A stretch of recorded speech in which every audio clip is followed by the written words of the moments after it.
Hello, everybody. Welcome to From the Ground Up. From the Ground Up is a conversation we have with entrepreneurs who have built their businesses from the ground up, faced the challenges, and recognized the opportunities to create successful businesses. Today, we have a conversation with Mary Ann Scully. Mary Ann is currently the Dean of the Selinger School of Business at Loyola University, but she formed her career in the banking world, starting with the big banks and doing business with Fortune 1000 companies. Mary Ann would eventually find her passion in the community bank world. She founded Howard Bank and literally went from sitting at the kitchen table of a farmer's house raising capital all the way to a multi-billion-dollar bank, which was eventually successfully acquired. Mary Ann's story is unique in that she has spent her career building processes and becoming not just an entrepreneur, but an intrapreneur, which is a tremendous part of the story.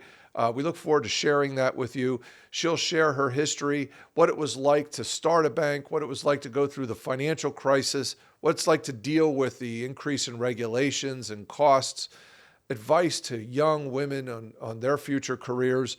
It really is a wide-ranging conversation, and I hope you enjoy the podcast.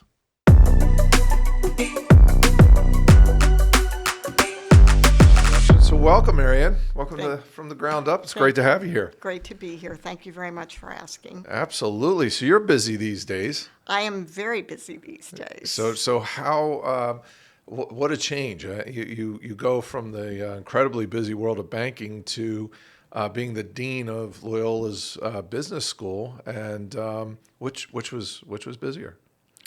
I would say that the bank was busier, but the school is probably much busier than people think it is. Higher ed's not necessarily a set of sleepy institutions. There's a lot of challenges and therefore a lot of work to be done. So I tell everybody that there are more similarities between commercial banking and higher ed than somebody might assume. Yeah, absolutely. Absolutely. Very goal-based and outcome-based. And I just love that you're doing that. We'll dig into that in a little bit more detail.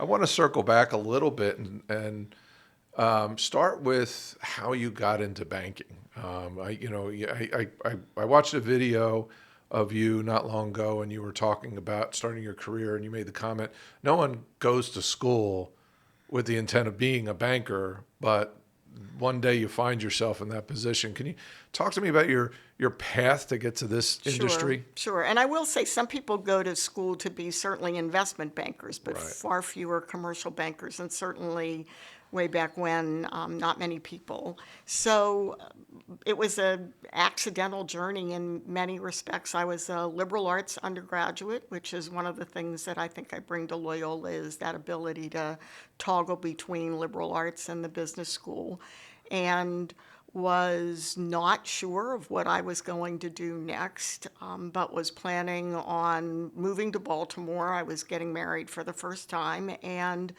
asked some advice. What am I going to do with an American Studies major?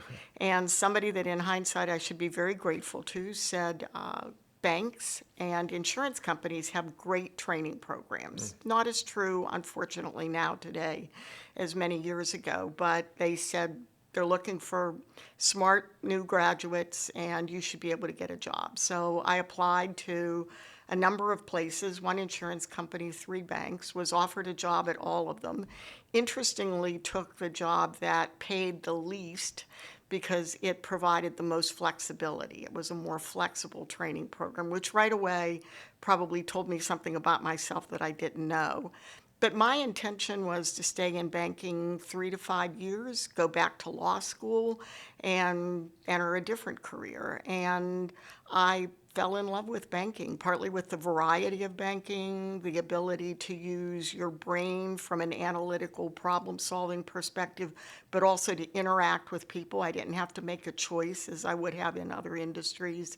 And much to my amazement, spent over 40 years in the business.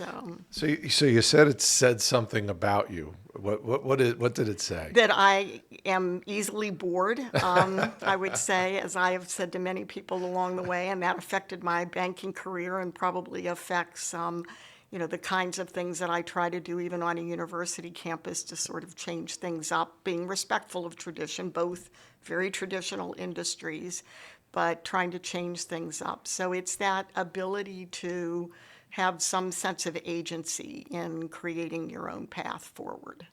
Hear that, Michelle? We got to keep this thing moving along. She gets bored quick, so we can make sure we I've got you. I'll keep you on track. Yeah, just wave at me if I'm getting too slow.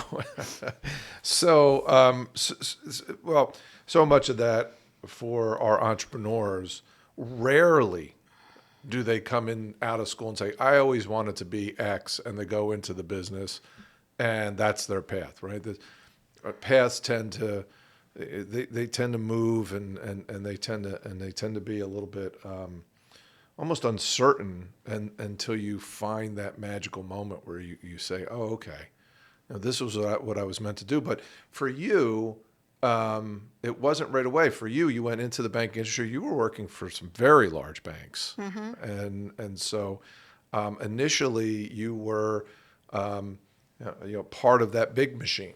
I was, and but fairly quickly took every opportunity that I could to do something different, not because I was unhappy with what I was doing, but by nature, I'm a learner. I'm very curious, and so certainly whenever anything was offered to me that was different, I would jump at the chance. And then occasionally, if I was doing something for 5 or 6 years, I would often raise my hand and say, I'm ready to do something else. So I wasn't able probably to identify it with a word until I started Howard Bank. But in many respects, I had that entrepreneurial instinct of wanting to always make things better, wanting to change things up a little bit, not for the sake of change, but for the sake of progress and improvement.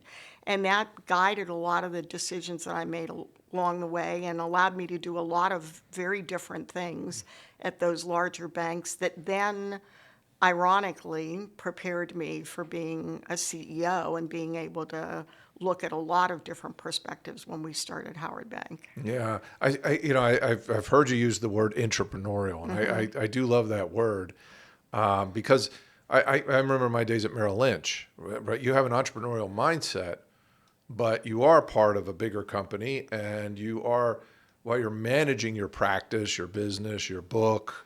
There's only so much entrepreneurialism you can exercise because you're in the confines of the capital of the bigger organization. You're inside a box, Right. and you have to work inside that box. But the thing that I love about the term entrepreneur is that it's something that makes that entrepreneurial journey much more accessible to many more people. Yeah, They I can love do that. something inside a company as well as start a company. When did you come? When did that hit you? That word? When was there something you did or something? It was when I started the bank Okay. and was reaching out to not just people that I had worked for, but reaching out to some board members at what was then All First, becoming M&T, but still All First, and said to them very candidly, do you think this is something that I can do? And I remember Jerry Geckel, who at the time was the recently retired chairman of PH&H, said to me, Mary Ann, you used to pick up the phone in the middle of the morning, this is pre-internet, and call people in Amsterdam and at first explain where Baltimore was, then explain what the bank was, and then get on a plane and successfully get their business.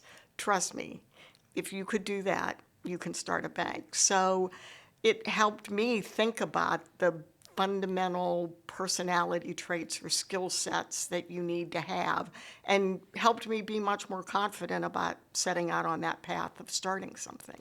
So when you were at the big banks, and because you were, unlike Howard Bank, a community bank, you were dealing with Fortune 1000 companies, and you were being creative. You were being a great banker. Was there a person, a mentor that was really preparing you when you were young and developing your career to become the CEO that you would eventually become? I think there were a lot of people who guided me and supported me along the way. I don't think there was any one mentor because, in the 80s and maybe until the mid-90s, this whole idea of mentorship and certainly the idea of sponsorship, which is even more powerful, didn't really exist. But the opportunity that created the desire or the opening for me was, as you say, I was very involved for a very long time in Fortune 1000s, traveled a lot in the Midwestern United States, then European companies that were making investments in the US, then was promoted to all of international banking, so mostly big companies. And then for certain personal reasons, I was getting remarried, I wanted to start a family, I was tired of traveling. I had traveled for 12 years internationally and 8 years domestically and wanted to just not be on as many planes. And somebody offered me a job in mergers and acquisitions. And I tell everybody that was the time when I really began to understand my own industry. You know, my job before then was to understand my clients' industry and how I could help them solve problems with our products and our services. And when that happened, I realized for the first time the power of community banking. You know, it was not something that if you're working with international clients or Fortune 1000 clients, you don't think a lot about community banks. And I noticed, among other things, that every time large banks would come together, the acquiring bank certainly had more market share than they had before the acquisition, but they never really had the combined market share. They would lose that combined market share. And when you looked at who picked it up, it was the community banks. And as somebody who had always worked with customers, that said something to me about the value proposition. This was obviously something that was appealing to people. Who was it appealing to? So I knew long before I thought of starting Howard Bank that small businesses in particular were the ones that were sometimes the most shaken up in an acquisition because they couldn't be handled with some really powerful corporate banker. They weren't going to fit into a retail algorithm. They needed somebody who was going to take the time to just get to know them as a business. And that was likely going to happen with a smaller bank rather than a bigger bank. So that whole experience that never started as me saying, I want to go into M&A, started with me more saying, I don't want to travel as much, led to my becoming a big advocate of community banking and how that resonated with certain client segments. I love that story for a few different reasons. There's so much takeaway from that segment. Right? One is the concept of this opportunity came for whatever reason, right? Whether it's I don't want to travel as much or you're going towards a target, but you recognize this moment and this opportunity, and you took advantage of it, and it really was a course changer. It was. And I love that. I love that comment.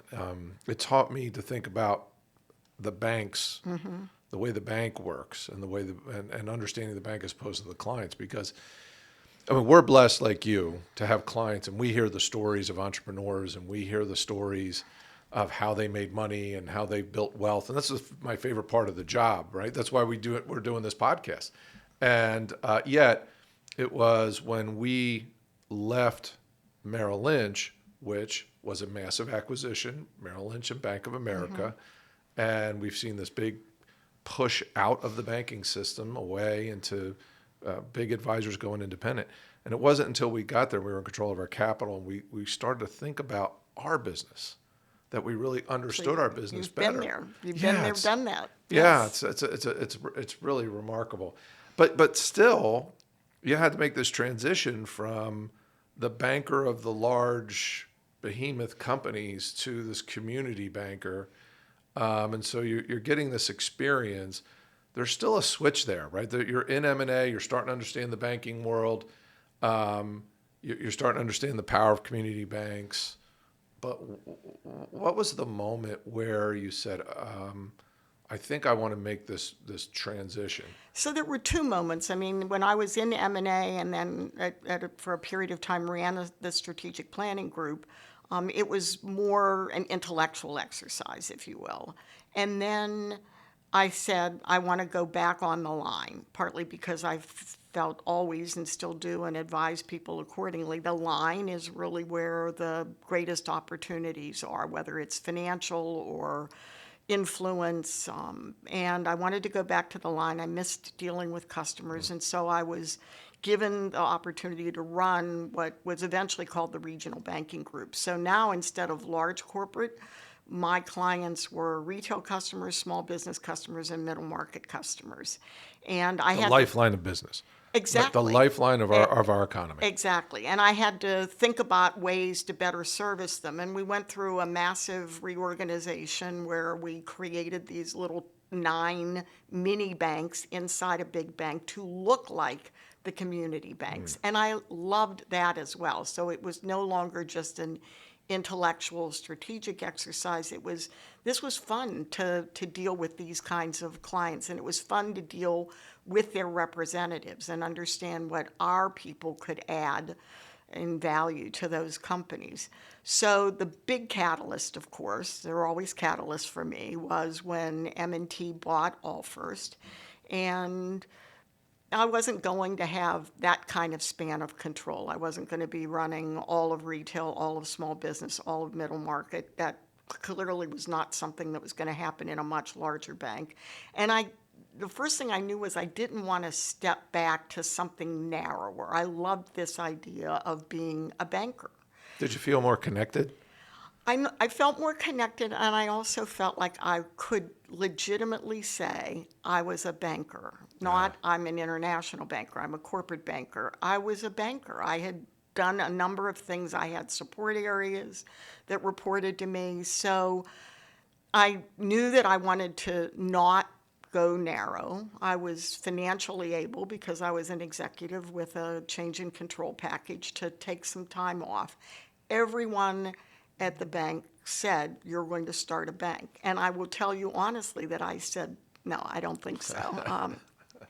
But within a few months, started to think about that. Again, I'm always somebody that reaches out for advice. I reached out to former board members. Do you think I can do this? I reached out to consultants. I often look for devil's advocates, people that I think will not agree with me, so that I can get my head wrapped around a different perspective.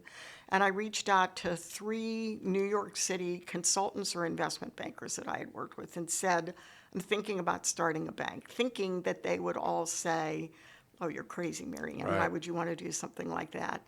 And they did not say that. And one of them, who was somebody that had been a Merrill Lynch banker when I first worked with them and was at JP Morgan when I asked him the question, said, "Look, I think you're crazy if you move your family and go to work for another big bank. I think it would be a real shame if you left the banking industry. And I think the idea of starting a bank is a good one.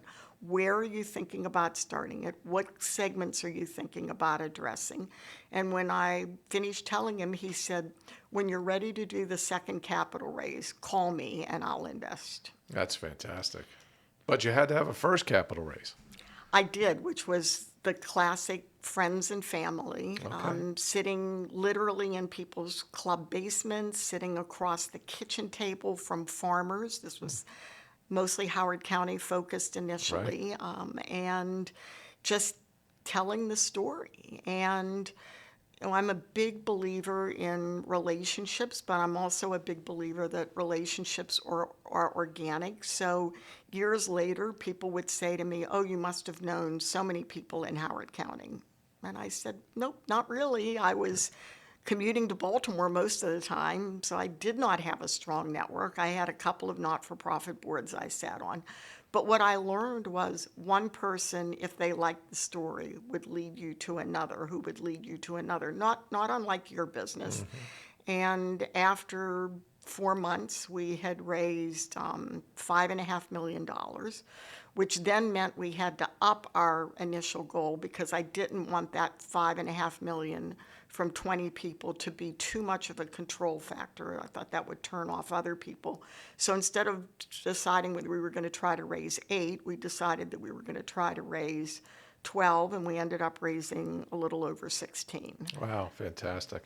So you go from the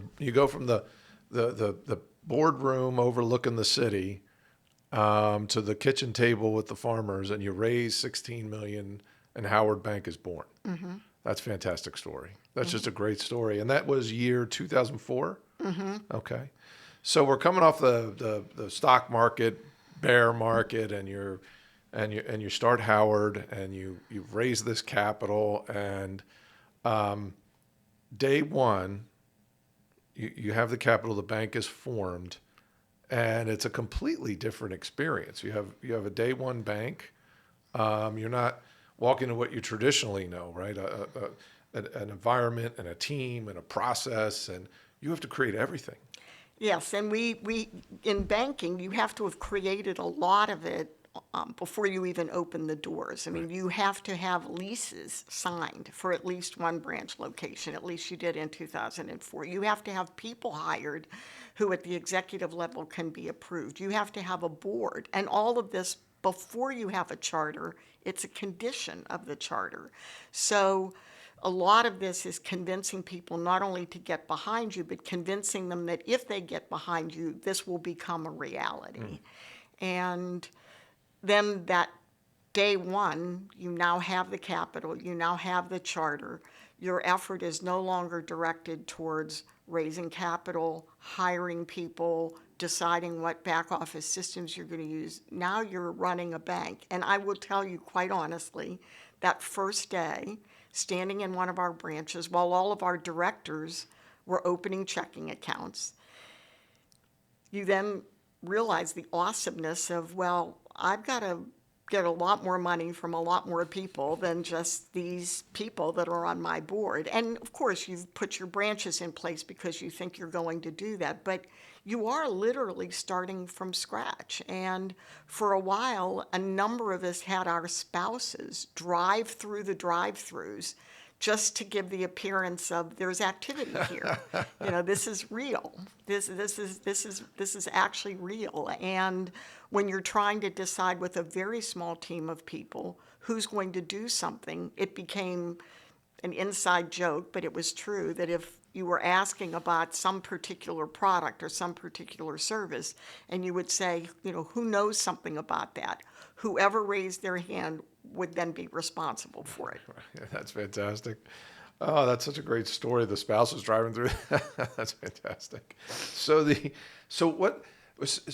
Howard Bank is born. You have a few of the board of directors open checking accounts. You hit with the reality. I've got to go get money, and I have to start lending. Mm-hmm. So I have to get what was the plan, or what was your what was going to be your niche? What was going to be your differentiation to draw people's attention to this new bank?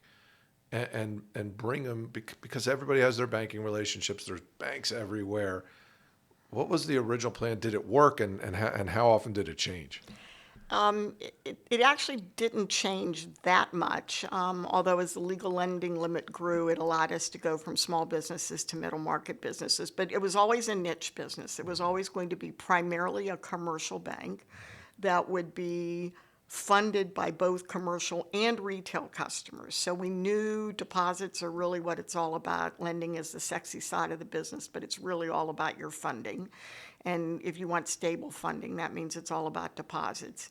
And so our theme was, we really don't want to do retail lending. We don't want to be a retail bank. I thought even back in 2004, that was a big company game, and we were never going to be competitive, because even though retail customers say they really value a personal relationship, they value a local relationship, at the end of the day, when push comes to shove, retail customers want a great app on their phone. They want a great internet experience. Right. They want an ability to get the best CD rate they can and the lowest loan rate they can. And none of those are consistent with driving economic value in a startup. So it was really going to be all about the small businesses. The people that we raised money from, that initial group of friends and family, the people that were on the board, were all people that we sought out because we thought they represented either different areas in the county. I mean, Howard County is not as homogenous as everybody thinks it is, or they represented an industry that we were going to target. And they knew when they came on the board, we didn't want any of them to try to close the deal, God forbid, but we wanted them to make introductions. Right. So they made the introductions to the second round of capital, they made the introductions to the customers, but it was largely small business-led effort. And we told people that so that nobody thought we were going to try to, open a lot of auto loans, for example. And we also made sure that from a branding perspective, that everybody knew we were a small business bank and that we were the people that were going to pick up the pieces sometimes as the industry continued to consolidate. We were going to be the people that would take the time to get to know somebody and get to know the owners because, as you know, these small businesses, they don't have the kind of financial statements I got used to when I was a corporate banker. There are no footnotes. There are often no audits.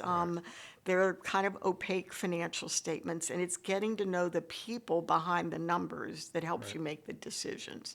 So that conscious, very intentional, it's a niche. We're not trying to be all things to all people. And then I've become a big believer over the years of, giving back, trying to sit on not-for-profit boards, and in the process had learned the value of connections. And so one of our early requirements was that all of our customer-facing executives had to sit on not one but two not-for-profit boards, because that gave us the connection to the small business community, and that gave us the cachet of being recognized as being real. Your biggest problem when you first open a bank is that a lot of people don't think you're really real. Right.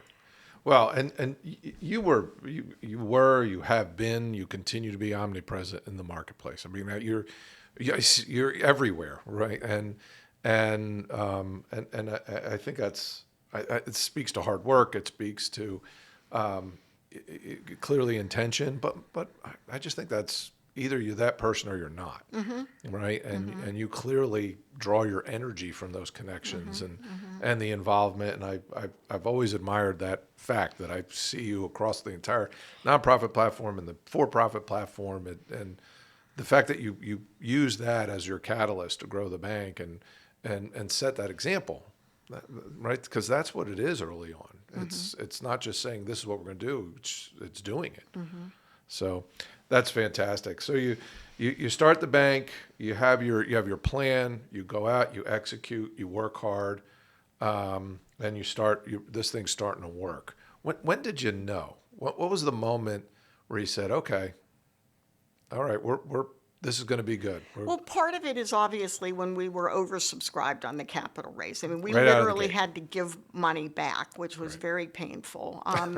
And so then 6 months later, we did a secondary round and went back to all those people. And we very intentionally, we didn't give anybody all of their money back. We cut people back so that they were still invested and still could hear the story and see what we were doing. So that was one indication. I think another indication was actually during the Great Recession. We were very lucky, and I try to tell people, I try to tell students, do not unfortunately estimate the power of luck in everything that's going to happen. There it is, Michelle. There it is. We got it. Yeah, we talk often about luck. Bad luck that you have to be resilient to overcome, and good luck, and acknowledge that it's luck. Don't think that person you see every morning in the mirror is responsible for all the good things that happen. When the recession hit, we were old enough that we had developed a base of clients. We had some momentum, but we were young enough that we didn't have a lot of mature loans that were going bad. And you remember all the capital infusions. We had a huge debate on our board when they lowered that, and it was no longer the big banks that were being forced to take the capital. The smaller banks were being offered the capital. And one of the conditions was that any executive had to, as long as that equity preferred debt was outstanding, you had to give up all your change in controls. And we recommended that we take the money. And our board, they're bank board members, they're conservative individuals, like, why would you do that? And I said, because I've never seen anything like this happen. I've been a banker for a long time. I don't know what's going to happen. Mm-hmm. I don't think that we're geniuses and are going to be untouched. So there's probably something in our portfolio. We just don't know it yet because it's not seasoned enough. Why would we not take this? Why would we not take this and give ourselves a chance? I convinced them to do that, and then we used that capital to when everybody else was withdrawing from certain clients just because of their own financial condition, not necessarily what was happening to the client.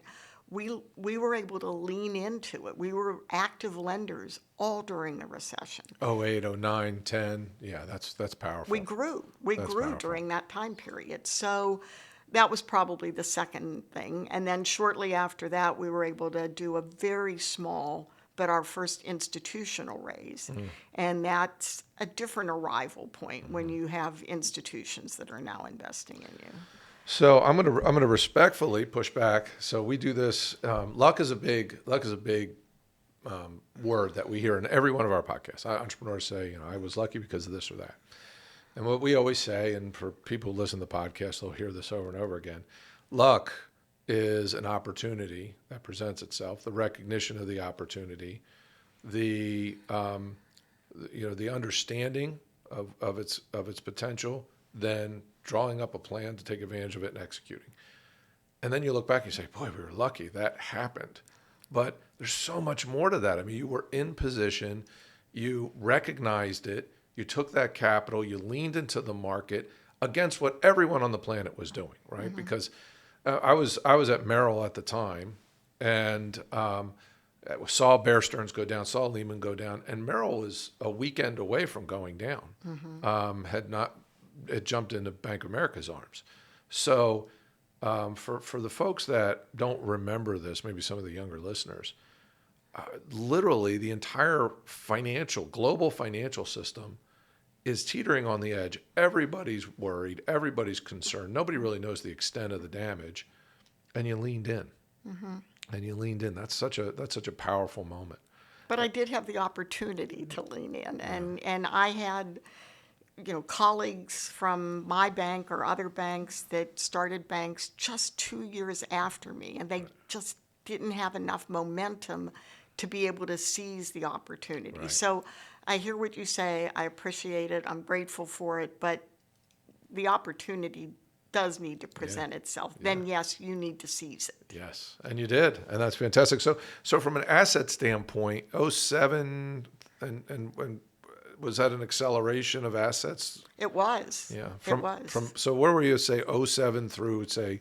07, we were probably a little over $100 million in assets. We probably grew enough to be close to $200 million by the time it was all over. And then that's when another critical decision was we were going to engage in acquisitions. When we started the bank, we had all, like any other commercial banker, you've been so beat up by acquisitions that we said, we're not going to do that. Right. We're going to grow organically. When you saw what the economy looked like after the Great Recession, it was never going to be strong enough, or at least not for a long period of time, to grow organically. You had to get scale. This is all about scale. And so we decided we were going to start to pursue acquisitions. That was one of the reasons for the institutional raise, to allow us to go on NASDAQ so that we could offer somebody a liquid currency rather than an illiquid currency. It's all relative, when you're $200 million in assets. Right. It's a liquid. Exactly. Right. And we started engaging with people in the local marketplace. Again, took advantage in a way of a not-for-profit opportunity. We were very active in the Maryland Bankers Association. It's probably about that time I was chairing the Maryland Bankers Association. So it gave me a platform to just know a lot of other small banks and understand, who might be on the cusp of needing help or wanting help or just wanting to give up the ghost. A lot of people were really tired after the recession. There's just the fear and going through all that, and Dodd-Frank, and the changing to all the banking, and of course the regulators. I can't imagine the difference in what you were facing when the regulators would come in the bank pre and post. I mean, we hear that from everybody in the banking business. that post the financial crisis, the regulation was off the charts, more difficult. And still is. It's why the idea of a de novo, true de novo, is almost impossible now, which is very sad in my opinion. But. Right. Well, and so here you are. It's post Dodd-Frank, regulations more difficult, but you grew. You took advantage of the situation. In looking at the history of Howard Bank, I think one of the most fascinating acquisitions was First Mariner. Because in Baltimore, pre-financial crisis, First Mariner and Ed Hale, it was this explosive growth company that I think folks were having a hard time understanding. And of course, he built that giant tower in Baltimore, and it was really an in-your-face bank. And then the financial crisis hit, and they struggled tremendously and basically came under the pressure of it and went down. And so you have this brand that is very well known in Baltimore, that was a very aggressive business banker in Baltimore, but now has this challenge to its brand that it collapsed under the financial pressure. And again, you saw something there. You had some foresight into seeing that there's value there, and you moved in to acquire First Mariner. Can you talk about that decision? Well, that was an amazing decision. We had been looking for ways to get more involved in the Baltimore market, partly because it's a bigger market and you need big markets to have scale, and partly because I would say, a certain amount of personal concern for and interest in Baltimore. So we started in Howard, organically branched into Anne Arundel, did a small failed bank acquisition up in Harford and Cecil County, but it was always, how are we going to get into Baltimore? And we did one small acquisition, Patapsco Bank. We did one organic branch, but that was sort of the goal that we were looking at. How do we get scale in Baltimore? And we had been following First Mariner ever since it did head down the path of eventually having to, the bank did not fail, but the holding company went into bankruptcy. We knew the management team. Baltimore is a very small, incestuous banking market. Baltimore. Thought highly of that team, but also knew that they had certain challenges that were related to how they treated their deferred tax asset that were going to be very hard to overcome. And so the year before we did the acquisition, we did what was for us our biggest capital raise. And it was probably the one that was less around friends and family. We had an investment banker, pretty well known, that represented us, did a road show all over the country, picked up additional institutional shareholders. And candidly, part of the goal was to get to a capital size where we could, if that became an opportunity, do the First Mariner acquisition. Okay. So First Mariner was literally a driver to some extent behind that capital raise in early 2017. And then we just reached out to them because, again, we knew, not because they weren't doing a great job, but just because this deferred tax asset was going to get in the way and how they were going to utilize that. And started talking to them in the spring of that year, and were willing to talk about it as a financial acquisition that would be structured as a merger of equals in terms of acknowledging their management team, the strength of their management team, giving greater percentage of their board some positions rather than have them just be subsumed into somebody 3 times as large. So maybe in a way not unlike the recession, we kind of leaned into what was our weakness, which was we were the same size as them. We were better capitalized. We didn't have the noise that they did, but we could use that as evidence of our sincerity in saying, we want this to be as much of a partnership as anything else. And that was one of the drivers behind their agreement to have us acquire them rather than other people that they were talking to at the time. Okay. And so did it end up 1 and 1 makes 3, makes 4? The theory was that it made 1 and 1 makes 3. I mean, there were certain markers that would say, yes, this was an acquisition. And so, the Howard Bank Legacy Board was a little bit bigger than the First Mariner, but not that much. Their CEO was our president and COO. And the idea was that we would be able to do things together that we were not able to do singly. And we were able to do that. So many of the people in that bank, myself, some of the Howard original team, the First Mariner team, were people that really were very experienced in dealing with larger companies. But you need a certain amount of capital to be able to lend a certain amount to be able to attract those businesses. We had very similar philosophies around wanting to be commercial banks, around the way we treated customers. So there were a lot of cultural similarities. There were a lot of inside cultural dissimilarities, but we worked through them. So then the interest rates go essentially to zero. And that's not good for the banking market, is to have zero interest rates. It's not good for anybody, as we've all learned. No. I mean, lots of really, really, really bad risk decisions are made in a low interest rate environment. A lot of bad risk decisions, a lot of a staggering amount of excess capital in the system. Chasing bad deals. Over speculation. I mean, it really an incredible moment in time, and then COVID, and we M2 money supply goes up 40% in 2 years. That's third world country stuff.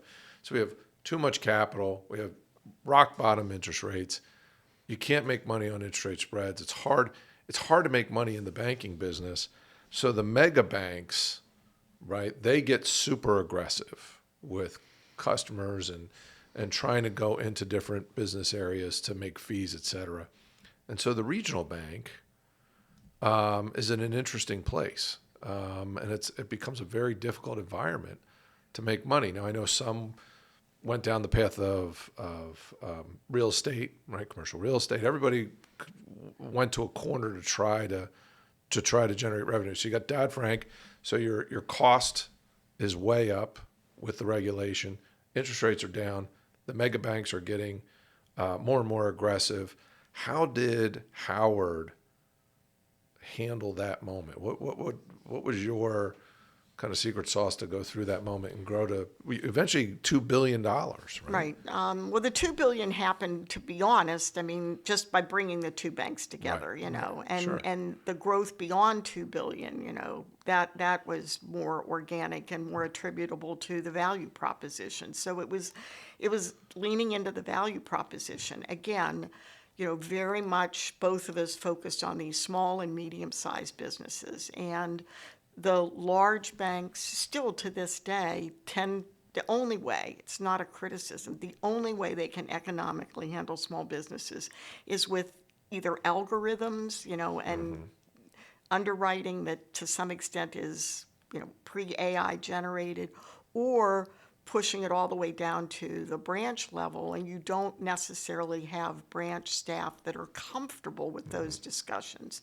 So even though very large banks aren't really directly trying to go after your market in the way that you are, so we had to keep emphasizing the way we're doing things is very different, and we're able to build on it that way.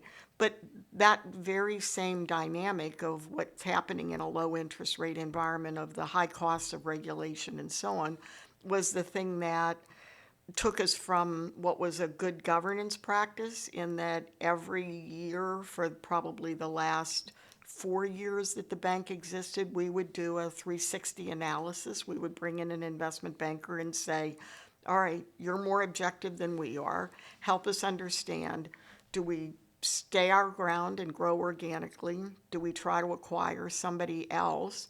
Or do we finally say, this is the time to sell the institution? And every time we had done it before, the answer was stay your ground or acquire. Here are some people you can acquire. And the last time it was, you're going to achieve more value for your shareholders than you will being independent by allowing somebody to come in. And so we engaged in a process with the full understanding if we didn't get what we thought our shareholders deserved, we wouldn't do it, but had competing bids and negotiated them, and that was what ultimately led to the sale. Yeah, it's a great part of the story because I love that comment. It was a standard governance process that led to this, and just looking at the business and taking an objective outside view.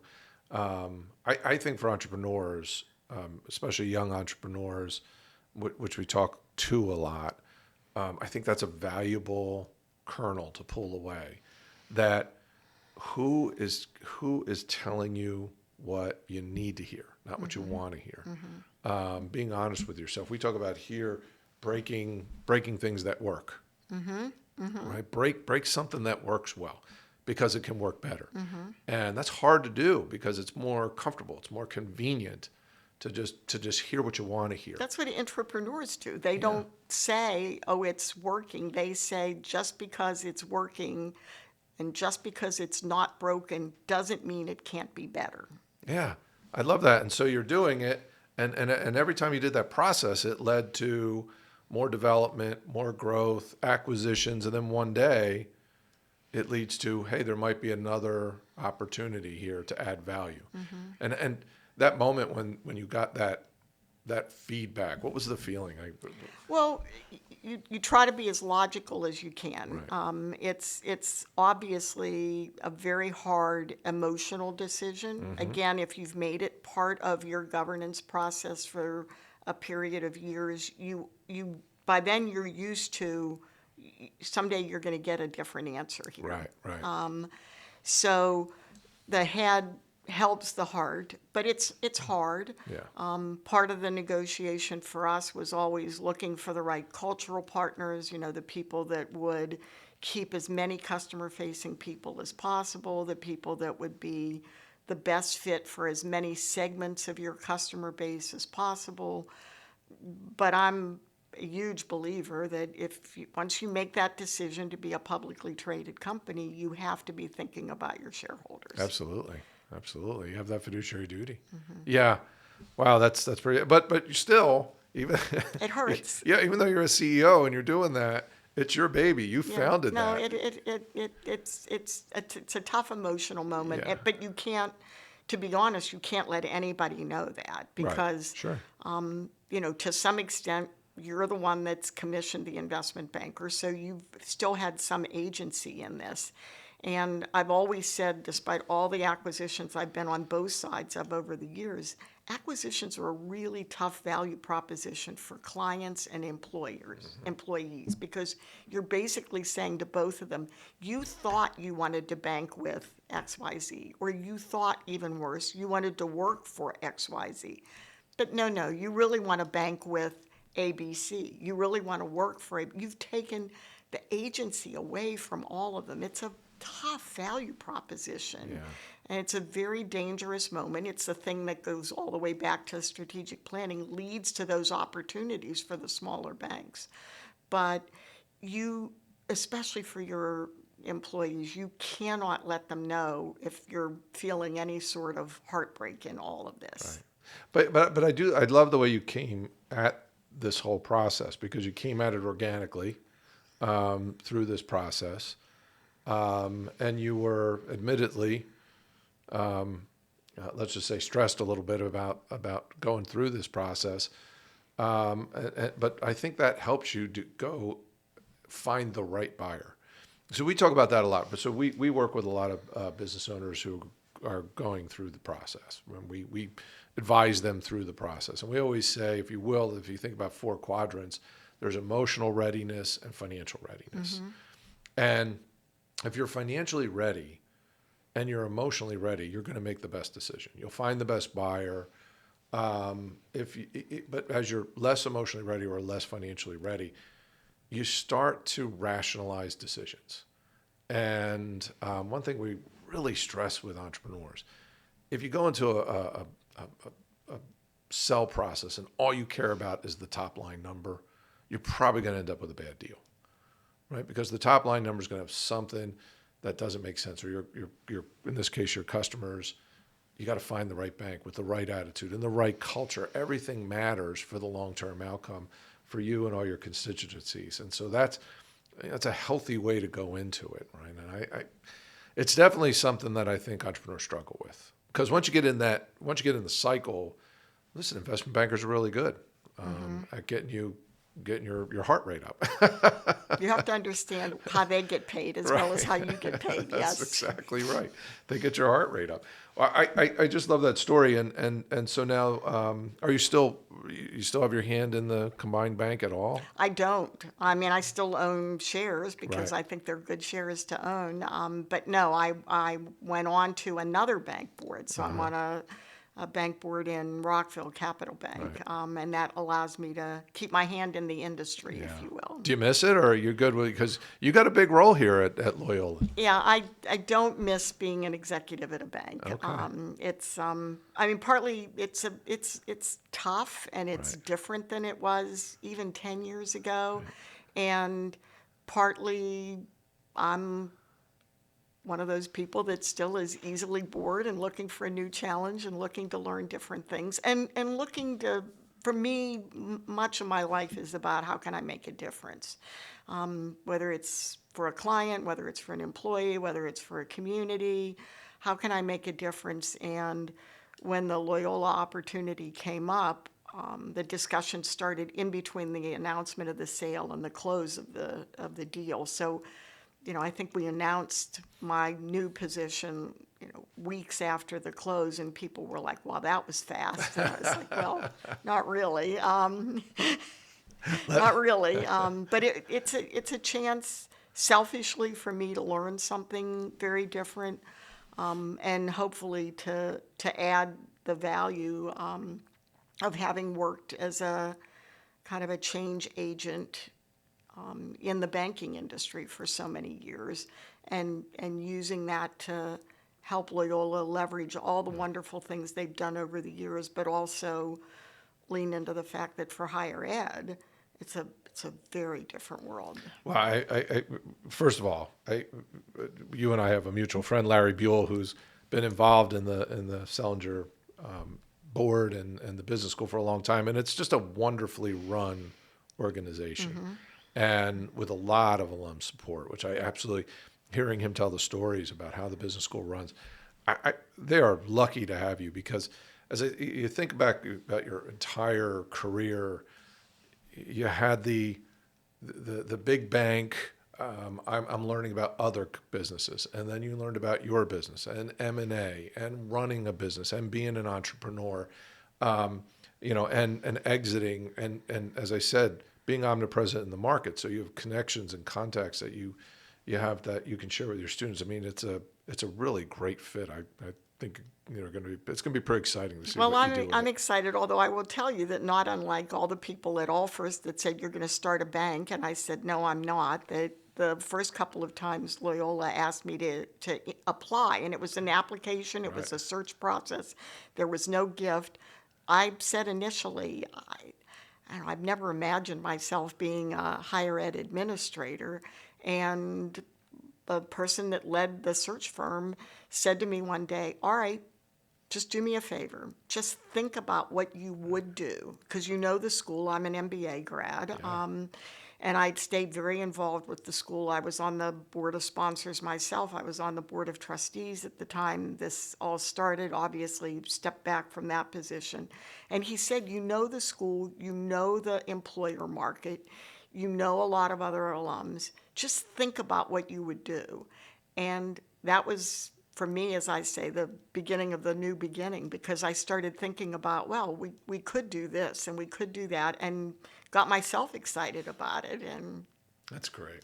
So I'm going to ask you a couple kind of quick questions, and love to get a couple thoughts. So sometimes I'm hesitant to ask this question, but I'm going to ask it because your success is it's so well deserved. You made so many great decisions. You've been entrepreneurial.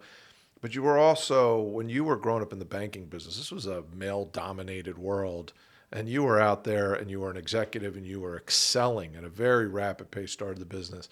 So in today's world, what advice would you give to young women going off into that marketplace? So I've told young women for a long time, young women who worked for me in the banking business, young women who now are in our business school, young women who aren't in our business school, might be in the liberal arts side of things, but I'm encouraging them, will at least take a couple of business classes. Don't be like me, 2 economics classes okay. before I become a banker. And the first thing I think that young women need to do is to just either be as confident in themselves as possible or pretend to be as confident. Because women don't have as much confidence, just intuitively for whatever reason, as young men do. And women are so focused on being perfect. They think that's the way they're going to get ahead, that they're not particularly good risk takers. So pretend to be confident. I tell them, just fake it. If you fake something long enough, that's who you will become. And understand that there are worse things than failing. And that, yes. And that, in fact, I now tell them the worst thing that can happen to you is that you never fail. Yeah. That's where you'll learn. That's where you'll see the other opportunities, the other place on the rock wall where you can go to find a different path, and then in the long run increase your value. So they young women, like young men, are incredibly talented now, much more talented today than they were when I was graduating from college. They're much more skilled. They've had many more intentional experiences. My first summer job was an Avon lady. My wife did. not working in an internship for somebody. But they need to understand the importance of how they project themselves, and they need to understand, don't try to be perfect. Just try to learn. Be curious. Yeah. That's such great advice. I have twin daughters, and I see a lot of that, right? And I have a son, and you're right. Boys just kind of bang into walls and keep moving forward, and the girls are always trying to be perfect, and that's such sage advice.